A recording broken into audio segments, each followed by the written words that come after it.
રાજકોટ જિલ્લાના ઉપલેટા તાલુકાના ઈસરા ગામ ખાતે હાલ તાલુકા અને જિલ્લા પંચાયતની ચૂંટણીઓને લઈ આમ આદમી પાર્ટીના નિડર નેતા ઈસુદાન ગઢવી દ્વારા એક ખાટલાના બેઠકનું આયોજન કરવામાં આવ્યું હતું, જેમાં નાના એવા ઈસરા ગામમાં અંદાજે 200થી વધુ લોકો એકત્રિત થઈ ઈસુદાન ગઢવી સાથે ખેડૂતો મુદ્દે ચર્ચાઓ કરવામાં આવી હતી।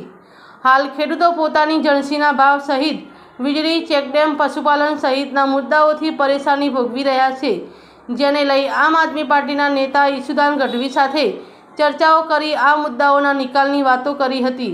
ત્યારે આમ આદમી પાર્ટીના નેતા ઈસુદાન ગઢવીએ ખેડૂતોને આશ્વાસન આપી આ ખેડૂતલક્ષી મુદ્દાઓ પર પૂરતું ધ્યાન આપવા ખાતરી આપી હતી। જિલ્લા પંચાયતના જે ગામ છે ઈસરા ગામે આજે ખાટલા બેઠક કરી। ખાટલા બેઠકમાં પણ 200-250 લોકો ઉપસ્થિત હતા।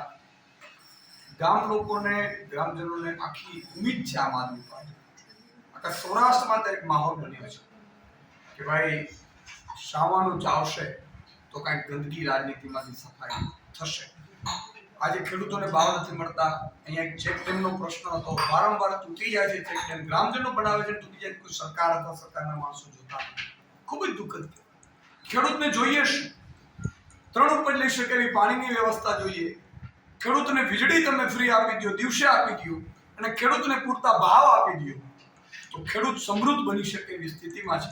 આધુનિક ટેકનોલોજી માટે ખેડૂતને પશુપાલન સાથે સહકાર આપો અને એને ખેડૂતની જમીન સુધારણા માટે પણ જો લોન આપીને આખી વ્યવસ્થા કરવામાં આવે તો આ ખેડૂતો ખૂબ સમૃદ્ધ બની શકે એમ છે। પરંતુ ભાજપ પાસે આશા નથી ખેડૂતોને, એટલા માટે આજે અમે અમારા ઉમેદવારશ્રીઓ છે એમના પ્રચારાર્થે આવે છે, લોકોમાં ખૂબ ઉત્સાહ છે અને મને પૂરો વિશ્વાસ છે કે આ ધોરાજી ઉપલેટામાં ખૂબ પરિણામ સારા આવશે।